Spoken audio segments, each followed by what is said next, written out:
جی السلام علیکم جی. ابھی القادر ٹرسٹ کیس کے حوالے سے ایک اچھی خبر یہ ہے کہ اسلام آباد ہائی کورٹ نے فائنل ڈیسیجن دینے سے روک دیا ہے. نمبر 1 یہ کیسے روکا گیا ہے؟ اسلام آباد ہائی کورٹ میں درخواست دی گئی تھی کہ 2020 کے اندر جو 190 ملین پاؤنڈ کی جو کیس وہاں پر اس وقت کلوز کیا گیا تھا، وہ تمام ریکارڈ جو ہے وہ ہمیں چاہیے تھا. وہ ریکارڈ کیونکہ ہم نے ٹرائل کورٹ کے اندر جب درخواست دی، اس لیے درخواست دی کیونکہ ہمارے اوپر ایک جھوٹا کیس یعنی کہ خان صاحب بی بی صاحبہ کے اوپر بنایا گیا ہے، تو اس میں یہ تمام چیزوں کی ضرورت تھی. آن ریکارڈ تمام چیزیں آئیں کہ اصل کیس اس وقت جو کھلا تھا وہ بند کیوں ہوا. اس وقت نیب جو ہے وہ لٹیاں ڈال رہا تھا کہ بڑا زبردست ہو گیا کہ 190 ملین پاؤنڈ ہم پاکستان میں لے کر آ گئے ہیں. تو اس وقت یہ کیس بند کیا گیا تھا، تو ہم نے کہا کہ وہ ریکارڈ دیے. اس وقت یہ جو کیس بند کیا گیا تھا اس کا ریکارڈ کی جو اپلیکیشن دی تھی ٹرائل کورٹ کو، ٹرائل کورٹ نے اس بنیاد کے اوپر خارج کر دی کہ جو آتھر ہیں وہ جو تفتیشی ہے، جو آئی او ہے وہ نہیں ہے، تو لہٰذا ریکارڈ کیپر تو یہ نہیں ہے، تو لہٰذا اس وجہ سے درخواست خارج کی جاتی ہے.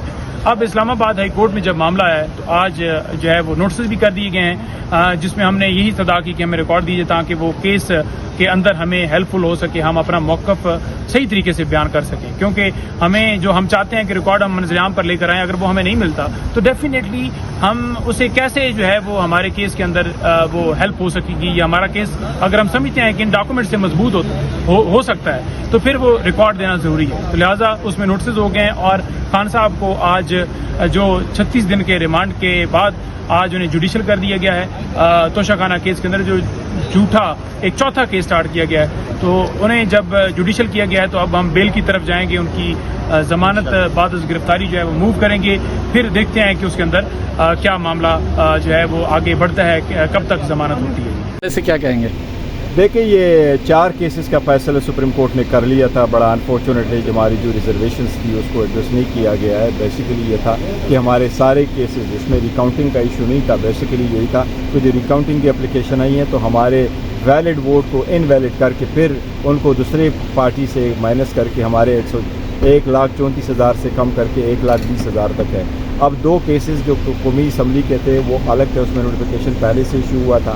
یہ احسان ورک صاحب کی جو کیس ہے یہ گجرانوالا والا ہے، اس میں صرف نوٹس ہی آیا تھا. اب پہلے دن لگا ہوا ہے سپریم کورٹ کی ڈیسیجن کے بعد. مین کونسل ابراڈ گیا ہوا تھا، تو آج ہم نے ریکویسٹ کی ہے کہ اس کی ہیئرنگ منڈے کے لیے ہو، تو منڈے کو انشاءاللہ تعالی اس کی ہیئرنگ ہوگی.